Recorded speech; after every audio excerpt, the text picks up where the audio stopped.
మన జ్యోతిర్మయ కిచెన్ ఫుడ్స్కి స్వాగతం అండి. మరి ఈరోజు మన రెసిపీ వచ్చేసి పొట్టి చేపల పకోడీ అండి. మరి నేను ఈ పకోడీని ఎలా చేస్తానో ఏమేమి చేస్తానో వీడియోకి అయితే చూద్దాం పదండి.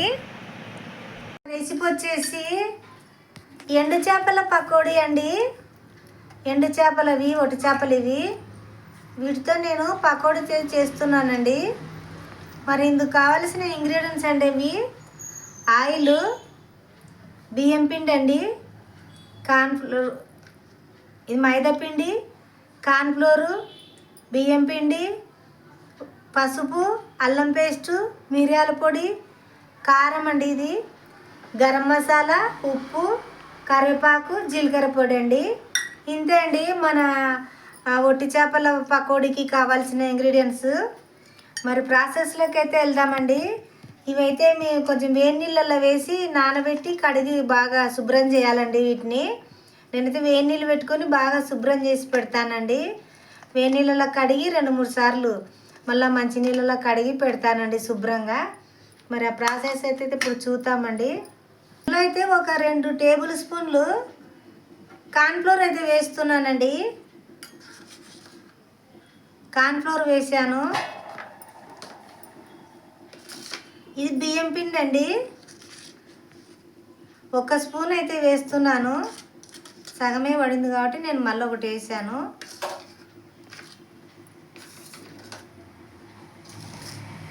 ఒక స్పూన్ అండి మైదా వేస్తున్నాను.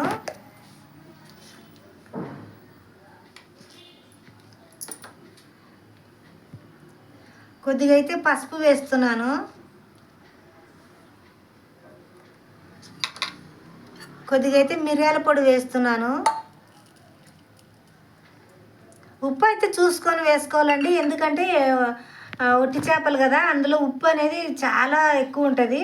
మనం చూసి ఉప్పు తర్వాత వేసుకుందాము. ఇప్పుడైతే కొద్దిగానే వేసుకుందాము. కొద్దిగా వేసానండి ఉప్పు. అల్లం పేస్ట్ కొద్దిగా వేస్తున్నానండి.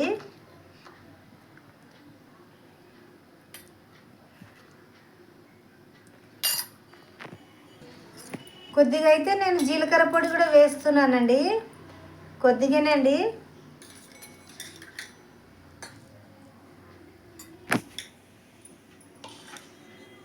ఒక స్పూన్ అయితే కారం వేస్తున్నాను.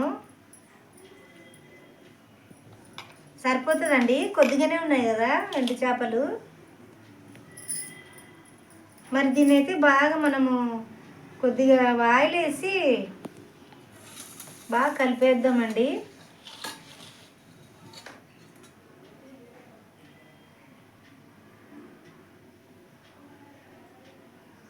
ఒక 2 స్పూన్లు అయితే ఆయిల్ వేసాను. అయితే మనం బాగా కలుపుదామండి.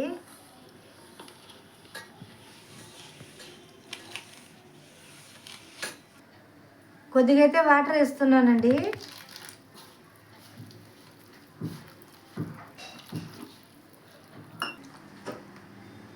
కొద్దిగా అయితే గరం మసాలా వేస్తున్నానండి. గరం మసాలా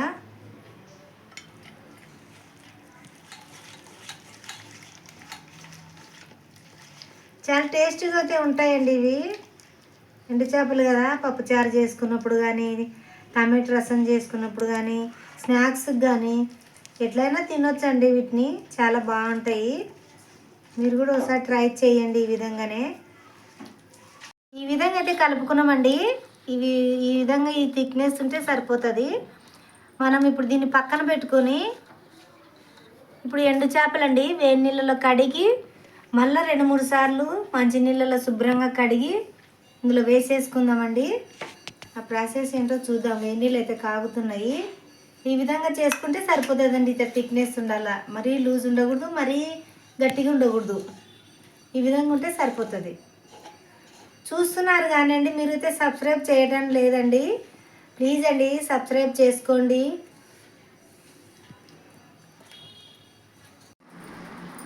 నేనైతే వేడి నీళ్ళలో శుభ్రంగా కడిగి మళ్ళీ మంచినీళ్ళతో 3 సార్లు వాష్ చేసి పెట్టానండి. ఈకలు తోకలు తీసి ఈ విధంగా అయితే వచ్చినాయండి. ఇప్పుడు నేను దీంట్లో మనం కలిపి పెట్టుకున్నాం కదండి, ఇది అల్లం పేస్టు, కారం, ఉప్పు అవి కలిపి పెట్టుకున్నాం కదా, దీంట్లో అయితే వేస్తున్నాను.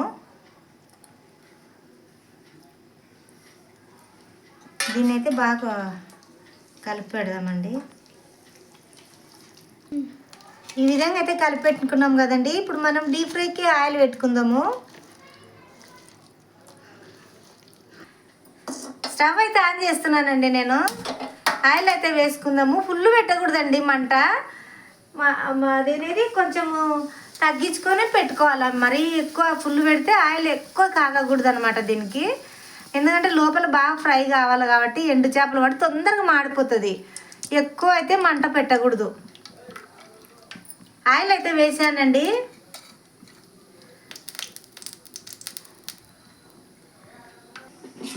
ఆయిల్ అయితే బాగా హీట్ అయిందండి. నేనైతే కొద్దిగా వేస్తున్నాను. చూసారండి, బాగా ఆయిల్ కూడా హీట్ అయింది.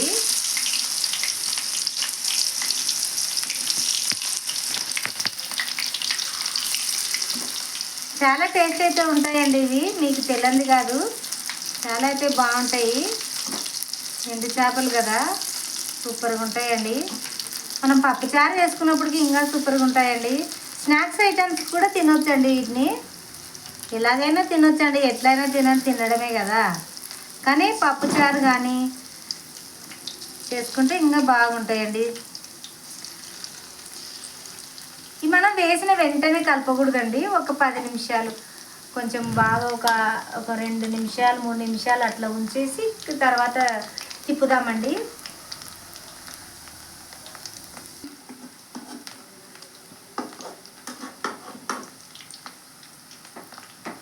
మీడియంలో పెట్టానండి స్టవ్, మరీ ఫుల్ పెట్టకూడదు. మీరు ఇష్టం ఉంటే కలర్ కూడా వేసుకోవచ్చండి దీంట్లో. నేనైతే ఇంట్లో కదా కలర్ అయితే వేయడం లేదు. మీరు కలర్ వేసుకొని చేసుకుంటే చేసుకోండి, మీ ఇష్టము. నేనైతే కలర్ వేయను. మేము ఏ దాంట్లో కలర్ వేయమండి.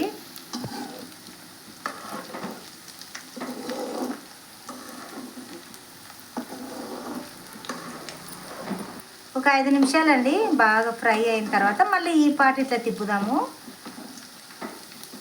ఇప్పుడే తిప్పితే కోటింగ్ అనేది పోతుంది అనమాట దాంట్లోది. ఈ విధంగా అయితే ఫ్రై అయినాయండి. బాగా రెడ్గా అయితే వచ్చినాయి. నేనైతే తీసేస్తున్నానండి.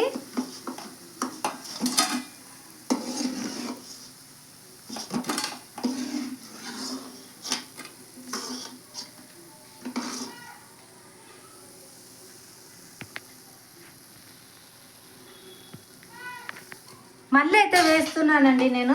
ఇంకొకసారి పడతాయి కదా, ఇవి వేస్తున్నాను. నేనైతే సిమ్లోనే పెట్టి కాల్చానండి. ఎక్కువ ఫుల్గా మంట అయితే పెట్టలేదు.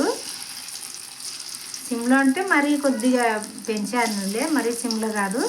ఆయిల్ అయితే ఎక్కువ కాగితే కూడా మాడిపోతాయి కదా, ఇవి చేపలు కదండి, ఎండు చేపలు.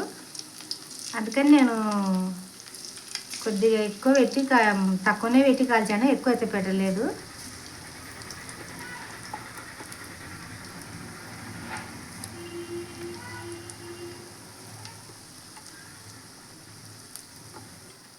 ఒక 5 నిమిషాలుండి టర్న్ చేద్దామండి.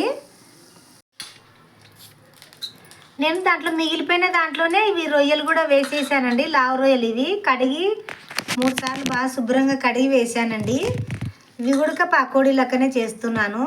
ఎందుకంటే ఇది మిగిలింది కాబట్టి మనం వేస్ట్ చేసుకోకూడదు కాబట్టి, రొయ్యలు ఉంటే నేను ఈ విధంగా చేస్తున్నాను. మళ్ళా దీన్ని కూడా బాగా కలిపేసుకుందాము.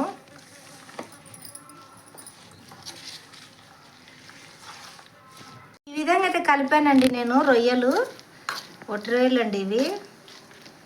వీటిని కూడా నేను ఆయిల్లో వేసేస్తున్నానండి. ఆనియన్స్ పకోడీ లాగా ఉంటుందండి బాగా ఇది. ఆయిల్ అయితే బాగా హీట్గానే ఉందండి. నేను బంద్ చేయలేదు స్టవ్.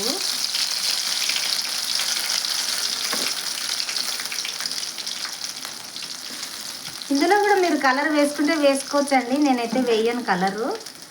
అవసరాన్ని బట్టి వేసుకోవచ్చులే. ఇంట్లోకి కదా ఏం అవసరం లేదు, మనం ఎట్లన్నా తింటాం కదా ఇంట్లోకి. అందుకే నేను కలర్ అయితే వేయలేదు. ఒక 5 నిమిషాలండి. బాగా అవి కొంచెం ఫ్రై అయిన తర్వాత పాటు తిప్పేస్తాము.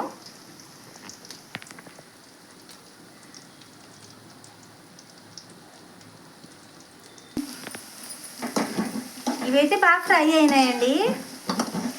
తీసి అయితే వేస్తున్నాను నేను. ఇంకొక 2 ట్రిప్పులు అవుతాయండి.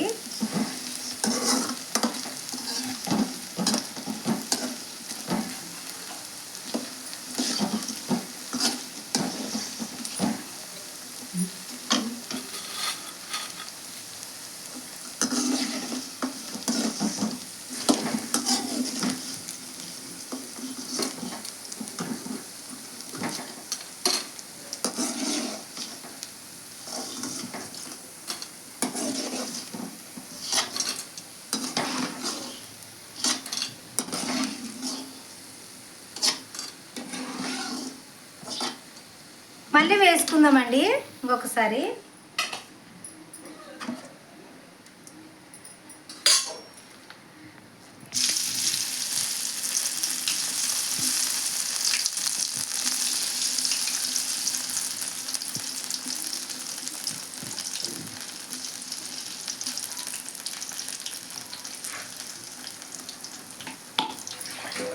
అయిపోయిందండి మన ఎండు చేపల పకోడీ. చాలా అయితే చాలా బాగుందండి. ఊరికి అట్లా అంటే ఇరుగుతున్నాయి, బాగా కరకరలాడుతున్నాయి. చూసుకోండి, చాలా బాగున్నాయండి. పప్పుచారు చేసుకున్నప్పుడు కానీ ఏదానికైనా సూపర్గా ఉంటాయండి. చాలా అయితే బాగున్నాయండి. మరి నేను రొయ్యలు కూడా చేశానండి. 2 ఐటమ్స్ చేశాను ఈరోజు. మళ్ళీ 2 ఐటమ్స్ అయితే బాగా అదిరిపోయినాయండి. పప్పుచారులోకి కానీ అన్నంలోకి ఏదాంట్లో కానీ బాగా తినొచ్చండి. స్నాక్స్ ఐటమ్స్ కూడా. మళ్ళీ ఈ రెసిపీ కనుక మీకు నచ్చినట్లయితే లైక్ చేయండి, షేర్ చేయండి, సబ్స్క్రైబ్ చేయండి ప్లీజ్ అండి.